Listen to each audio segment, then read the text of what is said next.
Welcome back to the You've Got Mail podcast presented by Delta Dental. I'm your 49ers team reporter, Briana Jeannel, and in today's episode, we're talking with kicker Eddy Piñeiro. We talk all about his upbringing, his passion for representing the Latino community, and also what life is like in the Bay Area now. We also answer a ton of fan questions, all submitted by the faithful. So if you want to see your question represented in a future episode, be sure to follow the 49ers on Instagram. We post an Instagram story where you could submit any question you'd like to have a 49ers player answer. So if you want to do that, be sure to follow the 49ers on social media. And now my episode with Eddy.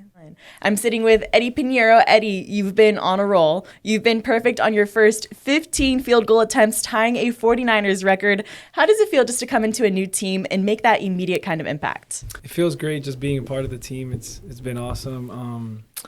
Getting a lot of support from the guys has been super important. Coaching staff. These guys are blocking their butts off. You see there's a lot of blocked field goals in the NFL right now going around. So, I mean, these guys are just putting in the time and the work. So I'm super blessed to have them on my side. That's awesome. You hit a career best, a 59-yarder in LA. Just tell me about your confidence coming into a new team and how you're feeling right now. Yeah, I mean, confidence feels awesome. It feels high. I mean, yeah, I knew it was an important kick, and, you know, you don't want to let these guys down. And you see them there on the sidelines just, working their butt off. So that's awesome. Yeah, that's sweet. All right, let's get to know more about Eddy. I knew you grew up in Miami, the son of Cuban and Nicaraguan parents. Yeah. What's life in Miami like as a kid? Life in Miami was great. I went to Miami Sunset Senior High School, ended up going to the University of Florida, but, the Miami culture is a little bit different. I was surrounded by a lot of Hispanics. Yeah. I know also your first love was soccer because your dad was a professional soccer player. Was he the one that inspired your love for sports? Yes. My dad was definitely a big influence in my life, and he told me, listen, let's try this football thing, because a lot of people don't know this, but I quit football twice before I took it serious. So in high school, I played like 2 games, and I was like, okay, no, I quit. Like, I don't want to play football. And then I wanted to keep playing soccer, and then I went to junior college, and it was kind of like the same situation. The junior college coach was like, hey, we need a kicker. Like, you have a strong leg. Come help us out. I was like, all right, cool. So I went out and I played 1 game with them, and then I told my dad, no, I quit. Like, I'm done. Like, I don't want to play football. I want to concentrate in soccer. And then he my dad was just like, hey, listen, let's go to 1 camp, and if you get a scholarship offer, then you'll take it serious. If not, you quit forever. You've already quit twice. Like, I was like, okay. So I went to Alabama and went to their camp and ended up getting a full scholarship, and then that's when everything changed. So. That's sweet. I think you must have a really close relationship with your dad. Yeah. Does it help that he's a professional sports player, and so he's able to pick up on the intricacies of your game, and he's able to push you in very specific ways? Absolutely. My dad is definitely like my trainer. He's set me through my workouts with kicking, and having his mindset and the way that he, I grew up, and the way that he would, motivate me is just unmatched. And, that's a big part of my success was my dad, for sure. Yeah, I've also heard, if I heard the story correctly, one of the big motivators for you of why you switched over from soccer to football is that you wanted to help your family financially, and you're getting a lot of big opportunities with football. Yeah. When was that moment when you realized you were living that dream and that dream was becoming real for you? That moment definitely happened my last year at the University of Florida, when I knew I had a good shot. I had all these agents approaching me like, hey, you want to kick at the next level, and obviously that was my goal. But yeah, it was tough for me and my family, when I told my parents I'm done playing soccer. It kind of hurt my dad a little bit, because I know he wanted me to be a pro soccer player like him, but the reason obviously I took football over soccer was obviously to, help my parents financially and get them a house and get them a car and get them stuff that they've never had in this life. So that was my goal. Are your parents car set, house set, everything is set? Oh, they're super set, yeah. I bought them a house right next to mine, and they literally live 2 houses down, and yeah, it's been a blessing. I thank God every day. So. Oh, praise God. That's awesome. The World Cup is coming to Levi's Stadium. Do you still follow soccer? Are there any teams or players that you're still close to fans of? Not as much as I used to. I'm just so focused on football now, but obviously it's going to be fun to watch it. So. Yeah. Now, the World Cup coming to Levi's, will you be there? Sure. Yeah. Yeah, it sounds fun, right? It's like once in a lifetime. I would love to be there, yeah. This also isn't your first time in the Bay Area. When you first entered the NFL, you joined the Oakland Raiders. Yeah. So tell me, what's it like joining the Bay Area again? Were you happy to come back? Super happy, yeah. I started my career here 8 years ago with the Raiders. I'm happy to be back. I mean, this the weather's amazing. The fan base is amazing. I mean, they have the best fans in the world compared to every team I've played in. I mean, it's just super supportive, and and it's a big Hispanic community here, which makes me feel at home. I feel like I'm in Miami again. So. Yeah, that's awesome. Yeah. You've seen a lot of places throughout your journey within the NFL. Tell me the story. You've told it a few times, but when you decided to become a member of the San Francisco 49ers. Yeah. I was supposed to get on a flight. I was on the way to the airport to sign with the Falcons before I got here. And the 49ers called my agent and said, hey, listen, don't sign that. We want you. We need you here. And I made that decision with my agent, and we just sat back, and I didn't get on the flight, and the next morning I missed that flight, and then the next morning I just came over here, and everything else was history. So you were literally in the airport, and you turned around, and yes, you called it. Yeah, I was like, hey, listen, this is gonna be good for my career, and they had a lot of support in me. They're like, hey, we want you to be the guy, and I just felt that, like, the love that they had for me since the beginning. I was just like, no, this is where I'm meant to be. So now that you're in the San Francisco Bay Area, what's it like getting to know the players, the coaches, the staff? How would you describe the culture here? Amazing. I mean, the best staff I've been around in the last couple of years. They're just so supportive. They just want you to win. They want you to do the right thing. The support system here is it's amazing. It's amazing. Yeah, you also mentioned that you love having the Latino community here in the Bay Area. I know you represent Nicaragua very well as the first Nicaraguense player in the NFL, also Cuba. What kind of messages do you get from fans either back home or here in the Bay? I get a lot of messages, definitely back home, but here a lot more from Nicaraguense fans and Cubans, and they're just super supportive. Like, wow, like we have a Nicaraguense and a Cuban in the NFL, and just having that support, I just feel like I'm back home. I feel like I'm in Miami, and even playing in the stadium, I can you can hear the crowd, a lot of Hispanics, trying to talk in Spanish, and I'm just like, wow, it's awesome. Like, it's just cool. It's cool to have. So it feels a little bit like home. Feels like home, yeah. That's awesome. Yeah. All right, are you ready to play a little game? Let's do it. Let's do it. All right, this game is called Through the Uprights. I'm going to give you a few short prompts, and you're going to send it through the uprights by finishing my sentence. Are you ready? Okay. Awesome. My teammates would describe me as... Hispanic. Hispanic? Everything you do. Super Hispanic. It's just everything. Yeah, Hispanic, yeah. The most underrated part of being a kicker is? Most underrated part of being a kicker? Probably the pressure. My pregame ritual is? Hearing the gospel music, Christian music. I love it. Do you have a favorite song? I listen to Hillsong a lot. Oceans. Yeah. Very mellow. I love it. Gives you that peace. Yeah, it gives me peace. The teammate who hypes me up the most is? George Kittle. I love it. He's awesome. Yeah. My favorite Nicaraguense food is? Tajadas, carne asada, catamal. I have a couple. Tajadas over any other plátanos?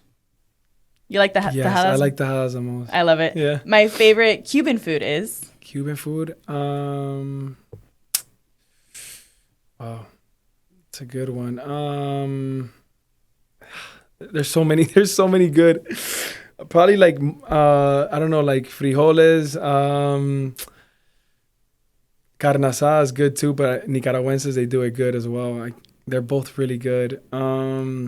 Maybe some, I don't know, like some arepas, some pastelito de carne, I'm gonna say. I love it. Pastelito de carne. That's the winner. That's the one, yeah. The Super Bowl halftime show, Bad Bunny. My favorite Bad Bunny song is? For me, it's Otra Noche in Miami. Very good. Also, you got to give love to the homeland. Yeah. The teammate I'd trust to make a 50-yarder is? Oof. I don't know if there's any guys that kick on the team, but I'm going to go with like lower body strength. We'll go with Christian McCaffrey. Okay, Christian, he's do it all. Receiver, running back, kicker. I wouldn't be surprised if he can kick as well. People would be surprised to know that that I have a bunch of tattoos. Tell me about them. Do you have a favorite? Yeah, I got like my whole stomach and chest done. Yeah, I got a couple tattoos. When was your first tattoo? How old were you? First tattoo, I was 16 years old. Did your parents know? Yeah, but they didn't like it. I kind of did it behind. Yeah. Awesome. And then the last one, the biggest lesson football taught me is? Consistency and becoming a better man for sure. I love it. All right. Now we're transitioning to the last part of the podcast where we opened up the question box to the faithful. So the faithful submitted in a bunch of questions for you via our Instagram story, and I've got them here on a list. Got some of the top ones. First one from the faithful. How have you reacted to the recent love you've been receiving from all the Bay Area fans? It's been great. The fans are amazing. You go out to eat and they congratulate you. It's been awesome in that aspect. So. And another question that they have for you is, what's the best advice you say to yourself before a kick? Being confident. That's one word that I use in my head. Just be confident. Be confident. When I line up to kick, just being confident. I love it. It's just that one word you meditate on. Confident. Yeah. I love Confidence. Yeah. What's your favorite restaurant in Miami? It seems like we've got some faithful in the 305. Favorite restaurant? I mean, without a doubt, it's hands down Gecko. Gecko. It's owned by Bad Bunny. Okay. Yeah, they don't sponsor me, but. Where is it? Like, what's your favorite dish there? It's in downtown. In Brickell? In Brickell, yes. Downtown Brickell. They got a really good fried fish. They have a good New York strip. They're known for their sushi, but I'm allergic to shellfish, so I can't really eat sushi. But, their fried fish and their New York strip is really good. Awesome. Now, this one also says, tell us about your tattoos. Do you have a favorite? I know you talked about your first one, but do you have a favorite tattoo? Yes. My favorite tattoo I have is I have a big piece on my stomach. I have Jesus dying on the cross for us. That's my favorite tattoo, and it just reminds me, that he died for all our sins, and he's always there for you. So you said it's big. Did it hurt? Yes, absolutely. It took about 9 hours, and I did it all in one day. That's crazy. Yeah. Do you have one artist that you go to for everything, or you try it all? I've had two artists, so one that did my chest and then one that did my whole stomach. Yeah. And then when it comes to deciding on a tattoo, because it's permanent, do you not tell anyone because you don't want to get your feelings mixed on, how you feel about a certain tattoo, or are you the type of person that goes and asks everyone for their advice? I don't ask. Yeah, no. When it comes to a tattoo, I don't ask anyone for advice. I kind of just if I like something, I'll just do it. Yeah. In that time, I was injured when I got this. You got to be going through something to get a tattoo piece like this. Mentally, you need to be going through something. At that time, I was hurt. I wasn't playing. I was like, you know what? I'm gonna go get a tattoo, and yeah. So. That's awesome. I'm happy that's a way to get your mind back on the right track. For sure. That's amazing. Favorite thing about the faithful, you talked about, all the love you've been getting, but when you look at our fan base, you've been to a different couple fan bases around the league. What stands out about 49ers fans that's different from the rest in the league? Yeah, just how supportive they are and, how many Hispanics they are. That was the biggest thing for me when I came here. I didn't know how many Hispanic fans they are. So that was very surprising and very welcoming, and it makes you feel at home. Obviously with my friends, we all talk Spanish, and, yeah, I would say just the amount of Hispanic fans is just overwhelming. It's awesome. That's my favorite part. I love it. I love it. Shout out to all the 49ers Latinos that are in the Bay Area. Yeah. Love to feel their support. Yeah. Awesome. Now, this last question I think is really funny, and I had to include it. Someone asked, how did he get that dog in him? So I feel like we can interpret that question as, how do you build that confidence? Is there anyone that instilled it in you when you were maybe younger, or how did you grow it as you were growing up? How did you get that dog in you? Yeah. I would probably say my dad. So obviously playing soccer, having passion playing soccer, I used to score goals and you would get so excited and you try to hold back your excitement when you're kicking, but it's so tough for me because I played soccer my whole life, and every time I would score, I would get so excited and I would just, I would get super excited. So I would say a lot of that had to do with me growing up playing soccer and, scoring goals. And your scoring important goals for my soccer team. I love to hear it. Did you have a celebration that you would do when you would score a goal, or you would just let it all go? Yeah, we had different ones. There was times I would take my shirt off and just go running crazy, hitting the game-winning goal. Me and my teammates, we had different handshakes. We had different things. But yeah, and kicking is a little different. It's not like soccer. It's kind of just you're expected to make those kicks. Yeah. So, in soccer is a little different. So.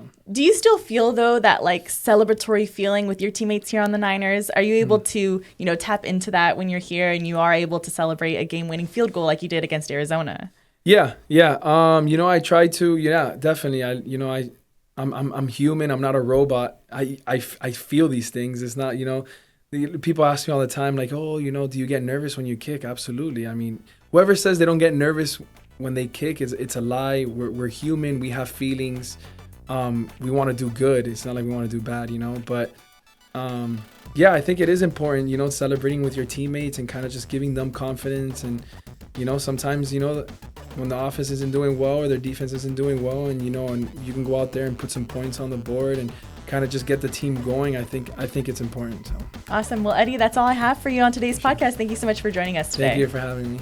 Thanks for tuning in to another episode of You've Got Mail presented by Delta Dental. Don't forget to subscribe to this podcast on YouTube, your favorite podcast platform, and on SiriusXM. Also remember, if you want your question answered by a 49ers player, follow the 49ers on Instagram to get your question answered. Now tune in for the next one, and go Niners!